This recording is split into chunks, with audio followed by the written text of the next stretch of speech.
karena Bu Nevi sudah berhasil bergabung, beliau meninggalkan tugas-tugas lain.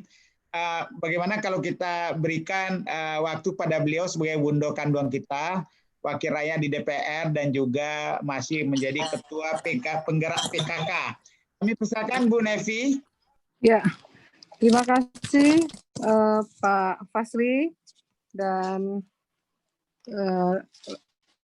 dari narasumber terdahulu yang sudah lebih dahulu untuk masuk ke dalam webinar kita ini, Politisi Minang dulu, sekarang dan masa yang akan datang. Assalamualaikum warahmatullahi wabarakatuh. Kami hormati yang tidak bisa saya sebutkan satu persatu. Tentu kegiatan webinar ini sangat bermanfaat sekali buat saya yang sebetulnya ibu rumah tangga masuk ke dalam dunia politik ini. Jadi tentu saya sangat berbahagia sekali bisa membagi dan juga mendengarkan apa yang sudah disampaikan oleh narasumber sebelumnya, ya, bahwa tokoh-tokoh Minang dari dulu sampai sekarang memiliki deretan nama tokoh nasional yang memiliki darah keturunan Minangkabau.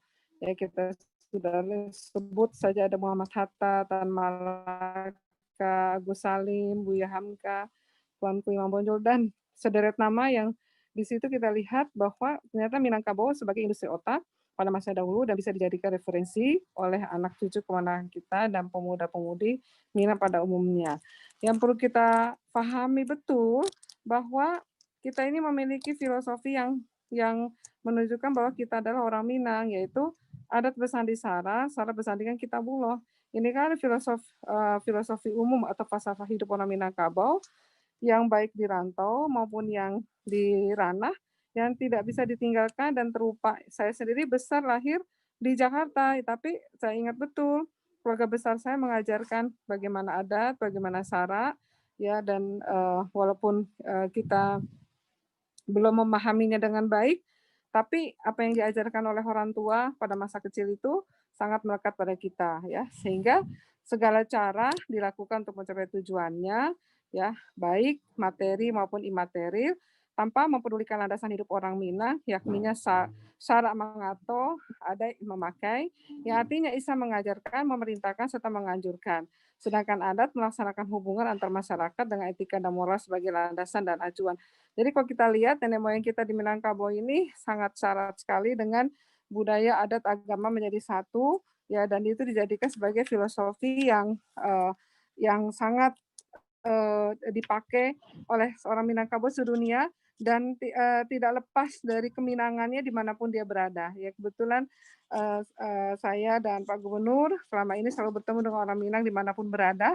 Mereka bangga menjadi orang Minang, ya. Bahkan kita lihat dengan ada masakan rendang menjadi makanan terzat di dunia, mereka semakin bangga menjadi orang Minang, ya. Jadi kalau kita lihat bahwa falsafah hidup adat bersandi sara bentuk kitabullah itu memang kita harus sebagai apa namanya itu harga mati, ya, buat orang Minang baik di ranah maupun di rantau, ya. Dengan demikian, ya, kita sebagai untuk peran wanita, ya, khususnya, ya, saya melihat bahwa peran wanita harus memunculkan kontribusinya dalam pembangunan bangsa dan negara. Ya, tentu kita tidak bisa melupakan bagaimana sejarah-sejarah kita ada Sabainan Alwi, ada Siti Manggopo, ya, dan banyak lagi yang lain, dan ada Rohana Kudus, Rangkayo Salsana Said. Itu luar biasa tokoh-tokoh perempuan di Minangkabau yang berhasil dengan tulisannya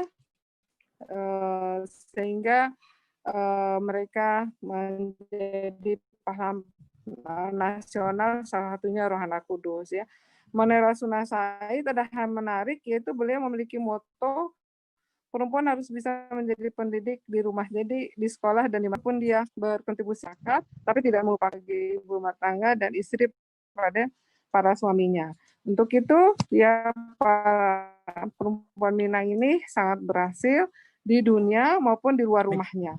Selain itu, kegigihannya berjuang membuat pemerintah kolonial Belanda geram sekali melihat perempuan Minang, ya, sehingga dia Rasuna Said, mungkin Siti Manggopo, ya, itu sangat dengan strateginya bagus, ya, dan ini menunjukkan kecerdasan yang dimiliki oleh perempuan Minang.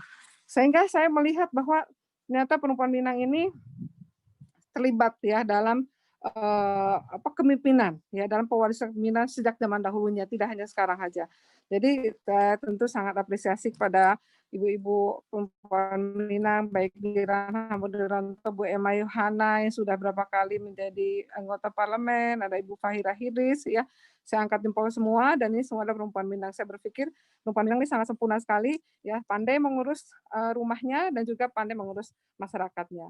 Mungkin itu saja Pak Baik. Fajri yang bisa saya sampaikan.